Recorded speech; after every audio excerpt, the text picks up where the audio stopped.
Hello, Shivan Sharma again. आज मैं आपके साथ डिस्कस करूँगा integrated and non integrated accounts. बहुत ही इजी टॉपिक है, ज़्यादा टाइम नहीं लेता है आपको समझने में, बट बहुत मैकेनिकल भी है क्योंकि एंट्रीज इतनी सारी हो जाती है या फिर अकाउंट्स का फ्लो हमें एक तरह से रट जाता है। देखो होता क्या है, वी हैव सर्टेन गोल्स, जैसे कि हमें अपने फ्यूचर डिसीजंस मैनेजमेंट अच्छी रखनी है, and for that what we can do is we can report our accounts in such a way that it is readable and it can give us the better information. तो इस वजह से हो सकता है कि एक business, and I'm not telling you specific to a particular business like company, it is applicable for any business, any form of business. तो integrated and non integrated accounts में क्या होता है कि हम अपना डिपार्टमेंट जो कॉस्ट का होता है, we ask that department to prepare its own accounts, and when cost department अपना खुद का अकाउंट्स बनाते हैं एंड फाइनेंशियल वाले अपना अलग अकाउंट्स बनाते हैं, तो होता क्या है कि we have two accounts to look at. तो उसके बाद हमारे पास अकाउंट्स की इंफॉर्मेशन में कॉस्ट की इंफॉर्मेशन होती है एंड हमारे पास फाइनेंस अकाउंट्स की इंफॉर्मेशन होती है। In the end we should reconcile them. This kind of accounting system is called non integrated accounts, as the word itself suggests that two accounts are separated, they are not integrated, and in the end we have to reconcile just to get the differences between them. तो ये होता है non integrated. ऐसे integrated में हो सकता है कि हमारा गोल नहीं है कि हमें डिटेल्ड इन्फॉर्मेशन किसी प्रोडक्ट की चाहिए, we don't have that much of money so that we can bear the cost of cost department, क्योंकि लोगों को रखना पड़ेगा, इतनी हमारे पास कोऑर्डिनेशन नहीं है, इतनी हमारे पास नीड नहीं है। तो for that we can simply go and follow the integrated system. Mostly इसमें क्या होता है कि छोटे फॉर्म ऑफ बिजनेसेस क्या करते हैं कि एक ही सेट ऑफ अकाउंट्स बनाते हैं, एंड इसमें हमें कुछ अलग से करने की ज़रूरत नहीं है। जहाँ पे हम फाइनेंसिंग रिकॉर्ड्स रख रहे हैं, the cost records are also recorded there, but इसको अंडरस्टैंड करने के लिए we need a little bit of expertise. Otherwise in our syllabus it's very easy. In fact our main focus is non integrated. Integrated बिल्कुल non integrated की तरह ही होगा, just few extra entries will be there because अब दोनों साथ में हो रही हैं, and the burden of reconciliation will be eliminated. Reconciliation यहाँ पे जो सिर्फ नॉन इंटीग्रेटेड में होता है, वहाँ पे हम क्या करेंगे कि देखेंगे कि अगर फाइनेंस का हमारे पास बैलेंस है तो how can we bring that balance back to the cost, and if you have the balance of cost accounting books then how can we bring it to the financing, मतलब reconcile कैसे करें, and that is a separate chapter here and I'm not going to discuss it in this lecture but definitely it's something that we will discuss. Question कैसे आता है, सबसे पहले कि यहाँ पे अकाउंट्स बनाने के लिए आता है क्वेश्चन में, आपका क्वेश्चन 6 नंबर तक आ सकता है, अच्छा खासा लंबा क्वेश्चन होता है। Like I said it's mechanical, general entries पूछ सकते हैं, and reconciliation definitely it can become a part of this question. They can ask you to first form the accounts and then they can give you the balance of financing books and they can later on ask you to reconcile. तो non integrated में आप non integrated accounts बनाएंगे, उसके बाद आपको finance books का balance दे देंगे and then they can ask you to reconcile. तो ऐसा क्वेश्चन भी आ सकता है। एवरेज थ्योरी इसमें 2 से 4 नंबर की होती है, but 4 number theory is very rare, and the theory that you have to understand वो हम बातों बातों में डिस्कस कर लेंगे, आपको पता भी नहीं चलेगा। बहुत ईजी है एंड क्वेश्चन की वैरायटी ऑलमोस्ट कॉन्स्टेंट रहती है, मतलब नए तरह के question are very rare to be asked. Never mind, this is a picture of a business, the flow of events in a business. तो यहाँ पे देखो, अंडरस्टैंड करो कि किसी एक बिज़नेस को, let's say we have a business of producing the biscuit packets. तो उस बिस्किट पैकेट्स के लिए हमें सबसे पहले क्या करना पड़ेगा, हमें सबसे पहले एक सप्लायर ढूंढना पड़ेगा। हम उसे परचेज़ करेंगे तो हमारे फैक्ट्री में there is a department called stores department. ये डिपार्टमेंट रॉ मटेरियल, कच्चा माल स्टोर करके रखता है, एंड देन जब भी किसी दूसरे डिपार्टमेंट को मटेरियल की ज़रूरत होती है वो उसको इशू कर देता है। Let's understand it here.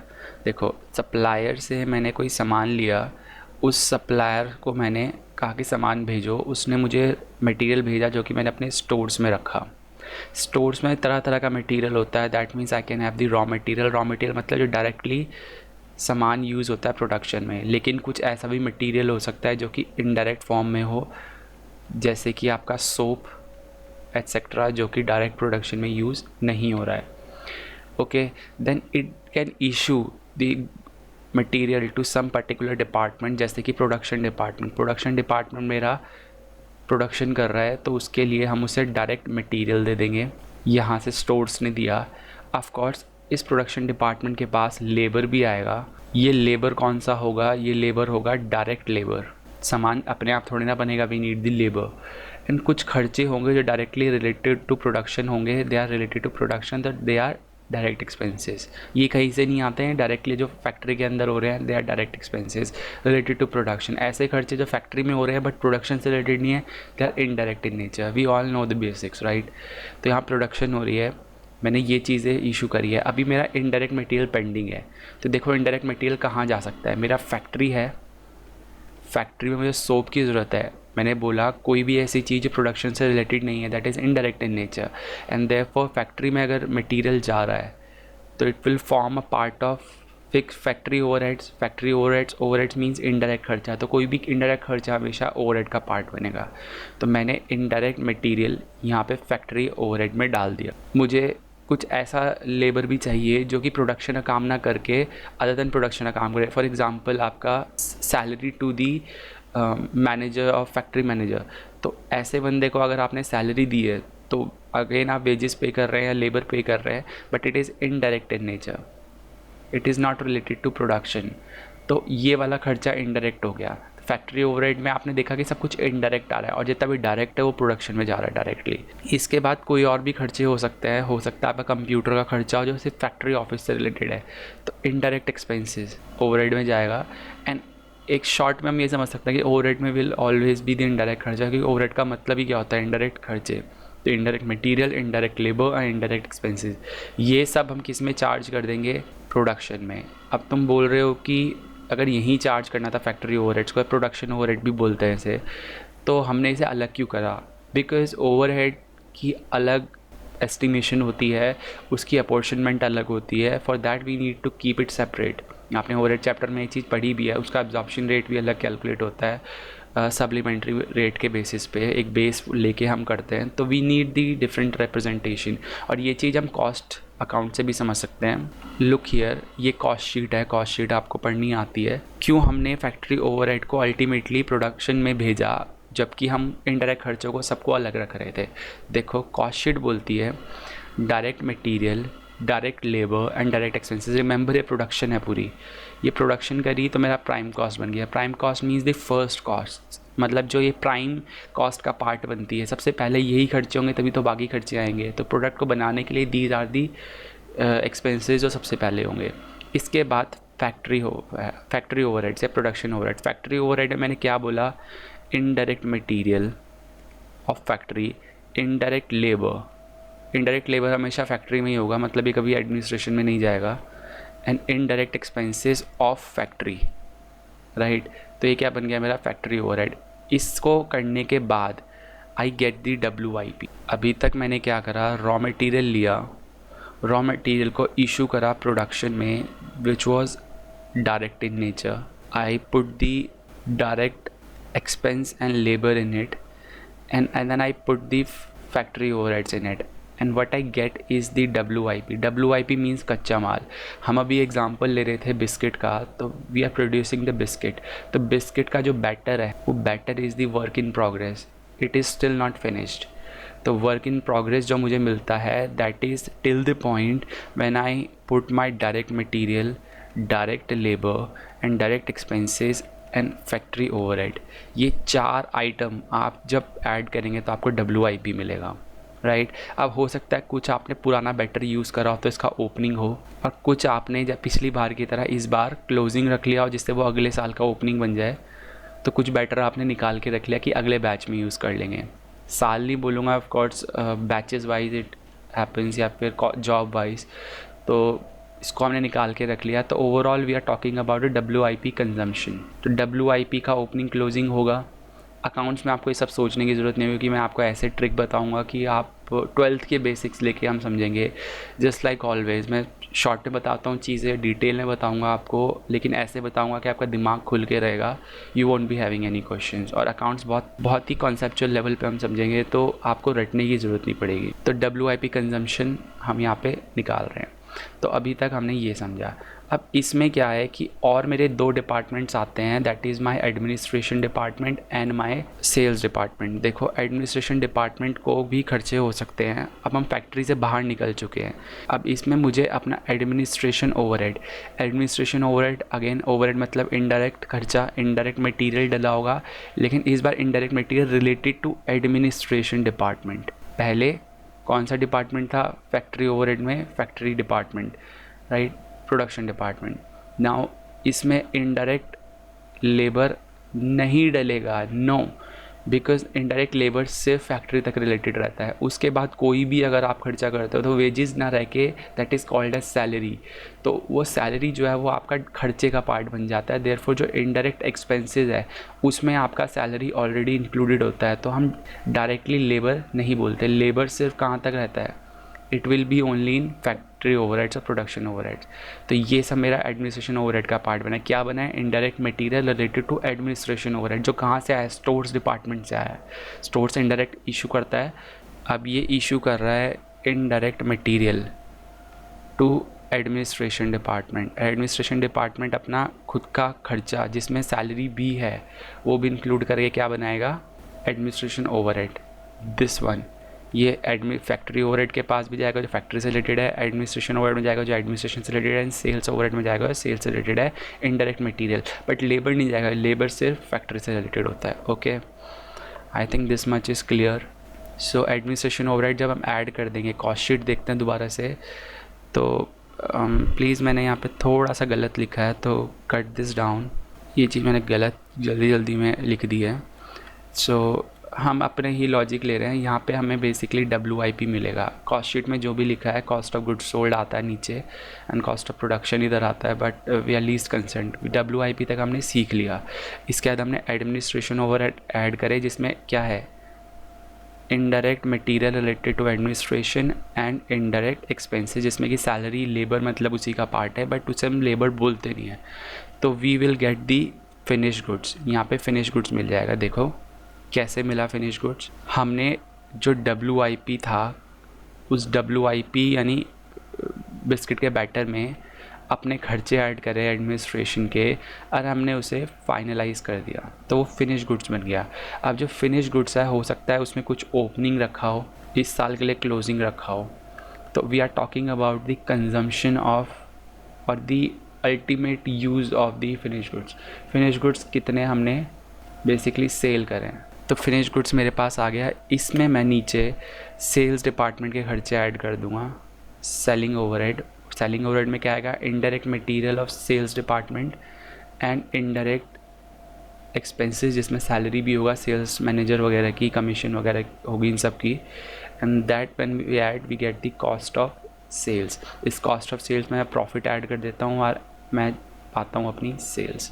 तो यही सब अकाउंट्स हमारे बनेंगे अब किस में? इंटीग्रेटेड एंड नॉन इंटीग्रेटेड में। तो इसी को अगर मैं अकाउंट्स में डालना चाहूँ तो कौन कौन से अकाउंट्स बनेंगे?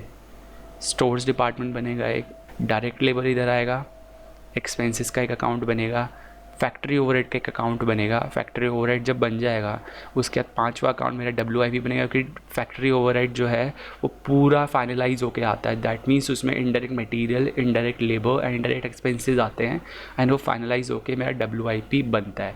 तो ये WIP तक हम आ गए एंड इसके बाद एडमिनिस्ट्रेशन ओवरहेड मेरा 6ठा अकाउंट बनेगा, साथ में मेरा फिनिश गुड्स अकाउंट बनेगा, मेरा 8वां अकाउंट बनेगा सेलिंग ओवरहेड, 9वां अकाउंट मेरा कॉस्ट ऑफ सेल्स, देन मेरा कॉस्टिंग P&L जिसमें मेरा प्रॉफिट ऐड होगा और सेल्स इंक्लूडेड होगी।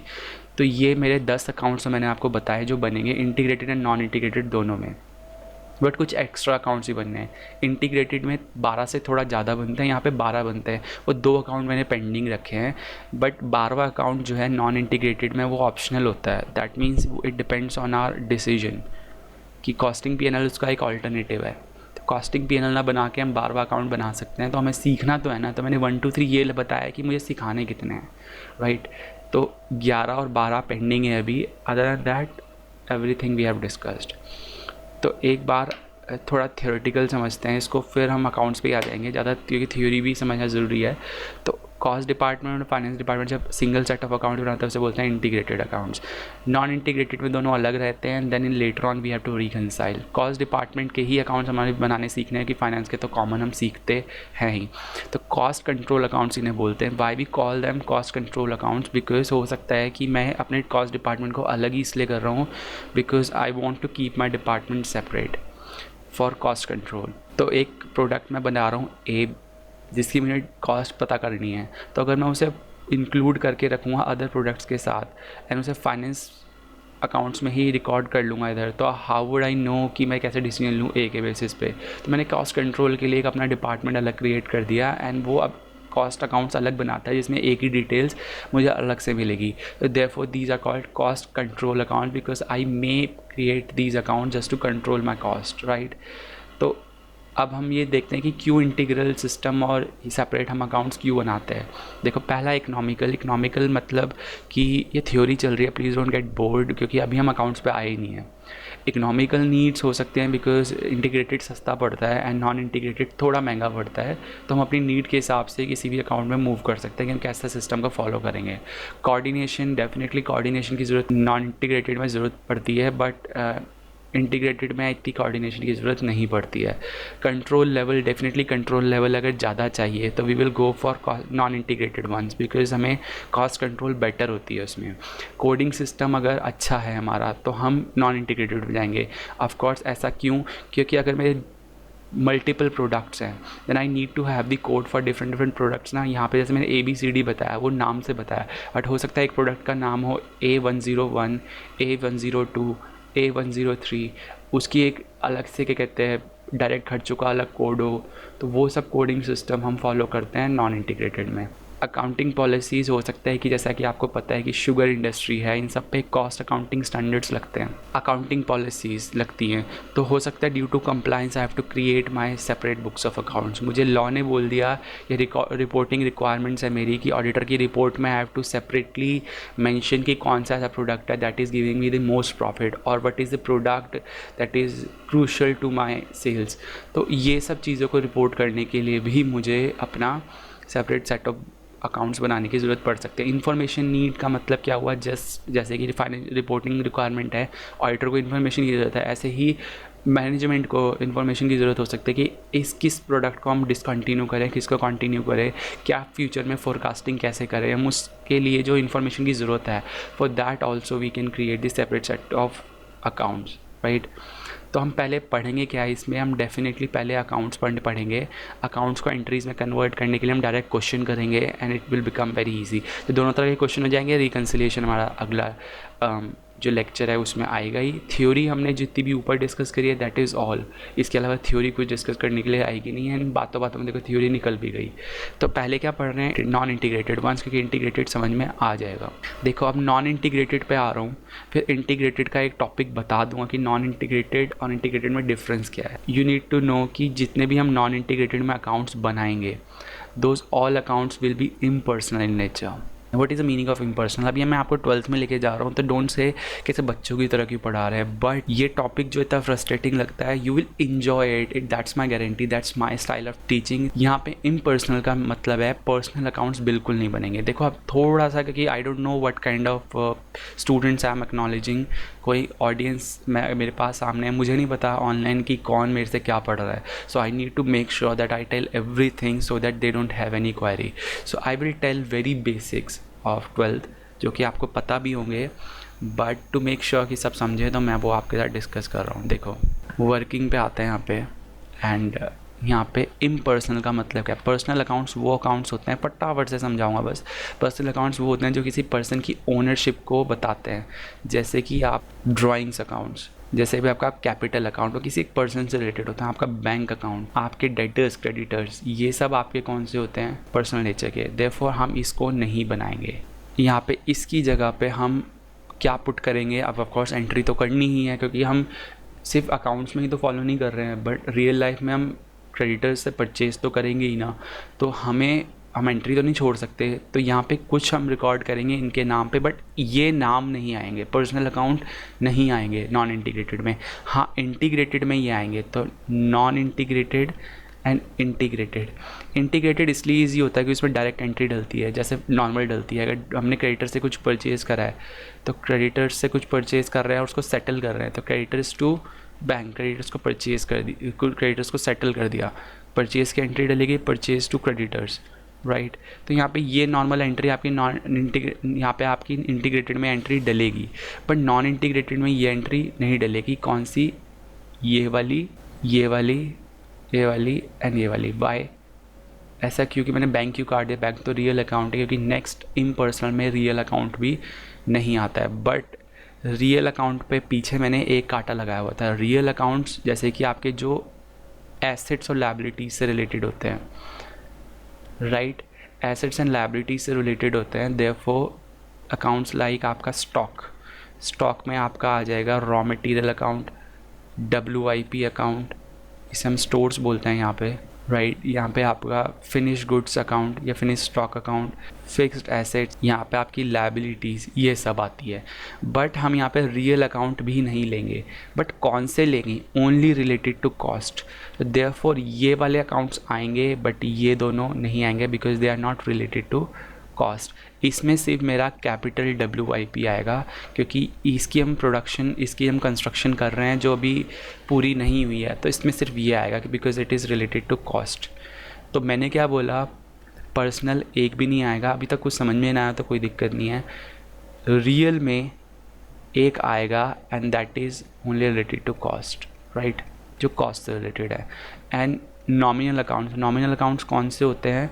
जो सारे अकाउंट्स आपके P&L से रिलेटेड होते हैं, खर्चे से या इनकम से रिलेटेड होता है। देयरफॉर आपका CPL, administration overhead, selling overhead, आपका फैक्ट्री ओवरहेड या प्रोडक्शन ओवरहेड, आपका वेजेस, आपका सेल्स, ये सब आपके अकाउंट्स बनेंगे। बट यहाँ पे रियल अकाउंट में क्या आपका कैश अकाउंट बनेगा? नो। यहाँ पे अगर आप परचेजेस किस में कर रहे हैं, purchase account debit to cash, तो कैश अकाउंट नहीं डलेगा, रियल अकाउंट है। परचेज़ को हम यहाँ पे बोल देते हैं, हम यहाँ पे स्टोर्स परचेज कर रहे हैं तो हम स्टोर्स को डेबिट कर देते हैं, क्योंकि रियल अकाउंट है तो इसलिए स्टोर्स डाल देते हैं। यहाँ पे मैंने ऊपर कट कर दिया था, सॉरी, इसको स्टोर्स बोलेंगे, तो ये तो आएगा ही because it's a real account and related to cost, तो ये तो आएगा ही।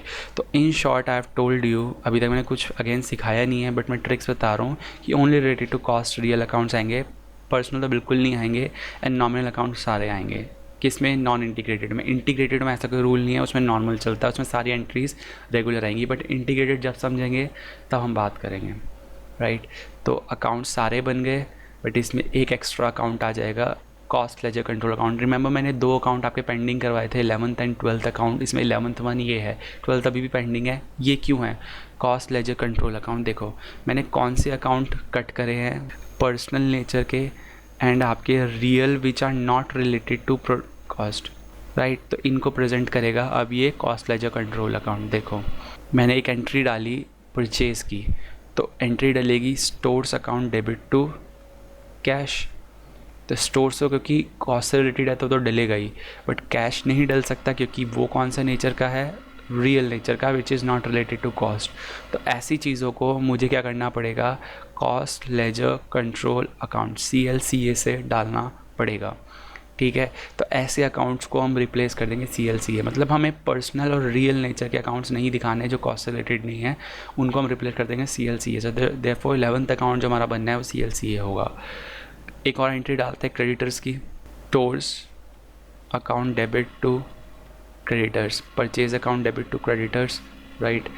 तो हमने कुछ परचेज करा है तो therefore will cut it and will write CLCA। Therefore non integrated में क्रेडिट पे परचेज करो, कैश पे परचेज करो, कोई रेलेवेंसी नहीं है बिकॉज वो अल्टीमेटली CLCA से आना है। तो इसमें हम क्वेश्चन में देगा this much is the credit sales and credit purchase, it won't matter, right. ऐसी डेटर्स के लिए, डेटर्स भी तो आपका पर्सनल नेचर में आएगा तो वो भी कट जाएगा, ठीक है।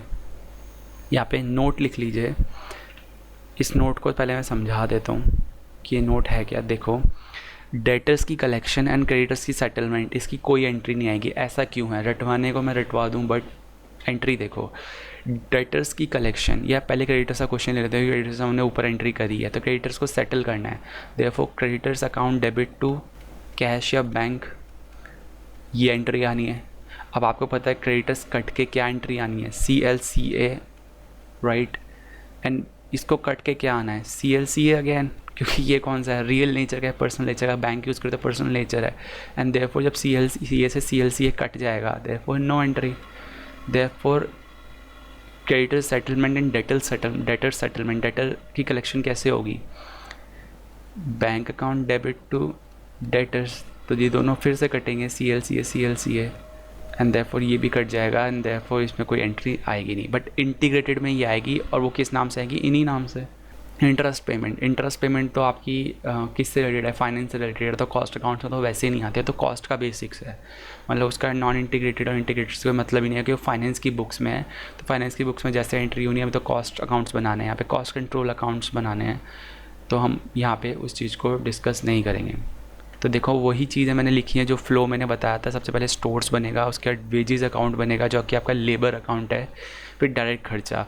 इन तीनों के बाद फैक्ट्री ओवरहेड आपका ऐड होना है, ये नीचे आ गया। एंड ये सब मिल के कहाँ चले जाएंगे, WIP में। WIP के बाद एडमिनिस्ट्रेशन ओवरहेड, उसको ऐड करने के बाद फिनिश स्टॉक बन जाएगा मेरा। फिनिश स्टॉक में सेलिंग ओवरहेड ऐड करने के बाद कॉस्ट ऑफ सेल्स है मेरी कॉस्टिंग P&L, एंड फिर मेरा CLCA या फिर इसे जनरल लेजर एडजस्टमेंट अकाउंट भी बोलते हैं, राइट। इसके बाद 12वां अकाउंट मेरा है, दैट आई विल एक्सप्लेन, कि जब मैं ये सब एक्सप्लेन कर दूंगा आपको, राइट। तो इतना बहुत ईजी है। चलो अब एंट्री करना शुरू करते हैं, समझना शुरू करते हैं कि क्या एंट्री हो रही है। एंट्रीज़ को पढ़ेंगे, फिर we will pass the entry in the accounts, okay. अच्छा एक और चीज़ बता दूं, जो आपका रियल अकाउंट है, जब भी रियल अकाउंट आएगा तो उसके नाम के आगे लेजर लग जाएगा। रियल अकाउंट कौन सा, कॉस्ट वाला। देखो स्टोर्स आपका कौन सा होता है, एसेट होता है, स्टॉक है, तो एसेट में आपका लेजर वर्ड आएगा। जो आपका नॉमिनल अकाउंट है उसमें सिर्फ कंट्रोल अकाउंट नाम आएगा। सबके आगे कंट्रोल अकाउंट तो लगना ही है, बट कंट्रोल अकाउंट से पहले लेजर सिर्फ रियल वाले में लगेगा। वेजेस है, वेजेस में आपका कंट्रोल अकाउंट डायरेक्ट आ रहा है क्योंकि वो नॉमिनल अकाउंट है, खर्चा है, P&L का आइटम है, देयरफॉर इसमें लेजर वर्ड नहीं लगेगा। एक तो ट्रिक मैंने ये बताई आपको, जो टीचर्स नॉर्मली नहीं बताते हैं, फिर आप प्रेजेंटेशन में सिली मिस्टेक्स करते हैं and they cut your marks, और मुझे नहीं लगता कोई टीचर बताता भी होगा छोटी छोटी चीज़ें। एंड दूसरी चीज़ बता दूँ, रियल अकाउंट का हमेशा ओपनिंग एंड क्लोजिंग होता है, यू नो दीज थिंग्स, अगर नहीं पता तो। देयरफॉर इनका हमेशा ओपनिंग एंड क्लोजिंग होगा। रिमेंबर हमारा WIP का ओपनिंग क्लोजिंग हमने ऐड किया था, जब WIP पे आएंगे we will have the opening closing. मैंने समझाया था वहाँ पे कि अकाउंट्स में हमें ये सब सोचने की ज़रूरत नहीं होगी, because we know it's a real account and इसका ओपनिंग क्लोजिंग होगा, क्योंकि हमने कुछ ओपनिंग यूज़ किया था बैटर का, एंड उसके बाद फिर उसको कुछ क्लोजिंग में रख दिया था कि अगले बैच में यूज़ कर लेंगे। तो रियल अकाउंट में एक ही होता है, एंड नॉमिनल में कोई ओपनिंग क्लोजिंग नहीं होता है, देयरफॉर उसको ट्रांसफ़र करना पड़ता है। तो real account will always transfer. तो देखो जब भी वेजेस अकाउंट आ रहा है जैसे, तो कहाँ ट्रांसफ़र हो जाएगा, वेजेस अकाउंट कहाँ ट्रांसफ़र होता है, WIP में। हमने उसे उठा के कहाँ डाल दिया था, डायरेक्ट वेजेस को WIP में। इनडायरेक्ट को कहाँ डाला था, फैक्ट्री ओवरहेड में। तो देखो ये कहाँ ट्रांसफ़र हो रहा है, डायरेक्ट वाला हमारा ट्रांसफ़र हो गया WIP में, एंड इनडायरेक्ट हमारा ट्रांसफ़र हो गया फैक्ट्री ओवरहेड में। बट ये दोनों क्यों नहीं आए, क्योंकि हमें पता है लेबर सिर्फ फैक्ट्री तक रहता है, वो उसके बाद नहीं आता है, राइट।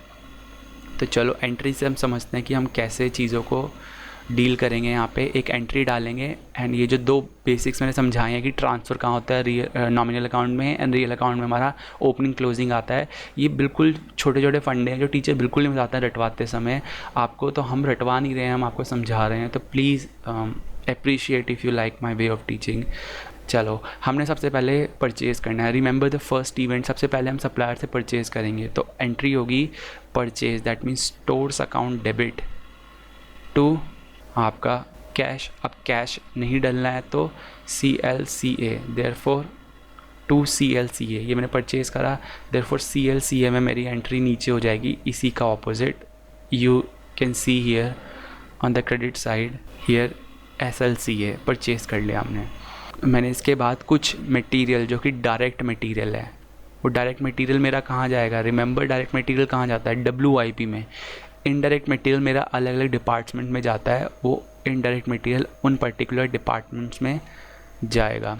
देयरफॉर ये एंट्री आपको समझ में आ गई, ये एंट्री आपको समझ में आ गई कि ये डायरेक्ट मटेरियल आ गया आपका, और ये इनडायरेक्ट मटेरियल पर्टिकुलर डिपार्टमेंट में जाएगा, राइट। फ्लो समझाने के बाद अकाउंट्स कैसे रीड करना है बहुत ईजी रहता है, अदरवाइज एंट्री इतनी सारी हो जाती है कि आप बिल्कुल भूल जाएंगे। अभी हम उसका क्वेश्चन करेंगे, यू विल सी कितना ईजी फ्लो में हम क्वेश्चन कर लेंगे, क्योंकि हमारे बेसिक्स बहुत पक्के होंगे।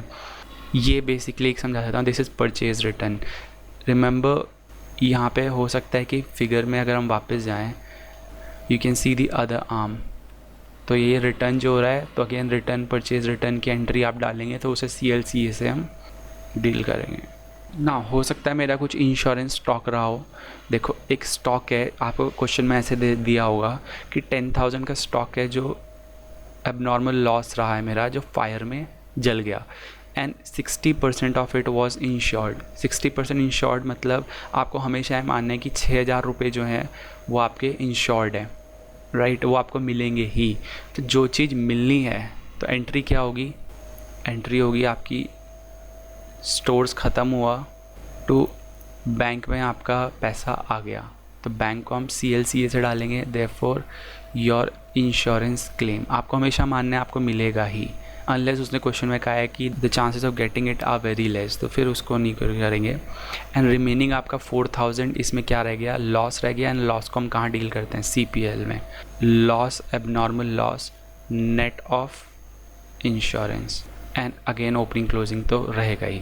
अगेन वेजेस हमने पे करे हैं, वेजेस पे करने की entry wages account to cash, तो कैश को नहीं लिखेंगे तो CLCA, this side is always paid, ये सब इधर पेड आता है। इसको हम दूसरा वर्ड बोलते हैं इनकर्ड। इनकर्ड मतलब एक्चुअल खर्चा जो है, मेरा एक्चुअल एक्सपेंस जो है, दैट ऑल। ये दोनों मैंने समझा ही दिए एंड आपका अकाउंट क्लोज हो जाएगा, क्योंकि नॉमिनल अकाउंट है, इसका कुछ ओपनिंग क्लोजिंग नहीं आएगा, हमने ट्रांसफ़र कर दिया, ये ट्रांसफ़र हो जाता है यहाँ से। Coming to the next account, आपका जो डायरेक्ट एक्सपेंस है ये हमने पे करा, इनकर करा, एक्चुअल खर्चा है, एंड उसके बाद ये कहाँ ट्रांसफ़र हो जाता है, WIP में। एंड डायरेक्ट खर्चा है फैक्ट्री के अलावा और कहीं आता ही नहीं है, तो देयरफॉर ये ओवरहेड में तो कभी आएगा नहीं, क्योंकि ओवरहेड हमेशा इनडायरेक्ट नेचर का होता है। तो यू नो दीज थिंग्स, हमें लिख के इसलिए काटेंगे जिससे आपका दिमाग गलती से यहाँ पे ना लिख दे उसे, ओके। देन आपका factory overhead account, factory overhead या प्रोडक्शन ओवरहेड, इसको समझना इंपॉर्टेंट है। इससे पहले ये मैं बता दूँ, ये डायरेक्ट लेबर हमारा जो उधर से ट्रांसफ़र होके आ गया, फैक्ट्री ओवरहेड ट्रांसफ़र होके आएगा। आपको पता है WIP बनता किससे, direct labour, direct material, direct expenses also, यहाँ पे मैंने लिखना भूल गया हूँ मैं, डायरेक्ट एक्सपेंसेस अकाउंट। एंड आपका ये 4 चीज़ों से मिलके बनता है, जो मैंने हमेशा बताया आपको पहले। एंड देयरफॉर आपको पता है WIP से कहाँ ट्रांसफ़र हो जाता है सामान, कच्चा सामान फिनिश स्टॉक में ट्रांसफ़र हो जाएगा। तो जब फिनिश स्टॉक अकाउंट बनाएंगे हम, लेजर अकाउंट, तो वहाँ ट्रांसफ़र हो जाएगा। अब आप ये मत बोलना कि ये रियल अकाउंट है फिर ट्रांसफ़र क्यों हो गया, नो, ये वो वाला ट्रांसफ़र नहीं है, इसका ओपनिंग क्लोजिंग अपना है, हम ओपनिंग क्लोजिंग रख सकते हैं, तो रूल तो सही रहा ही है। बट क्योंकि एक फ़्लो जो सामान का है वो मुझे प्रोडक्ट बनाने के लिए I have to transfer it to finish goods ना, ये वो वाला फ़्लो है। ये अकाउंट्स में जो लॉजिक बताया ये वो वाला फ़्लो नहीं है। तो ऑफकोर्स कच्चे सामान को पक्का तो बनना ही है, तो what state it is getting into, that it is conveying here, कि वो फिनिश स्टॉक स्टेट में जा रहा है, ओके। अब ये जो फैक्ट्री ओवरहेड है, that I need to explain on the working sheet, तो let's get into the working sheet.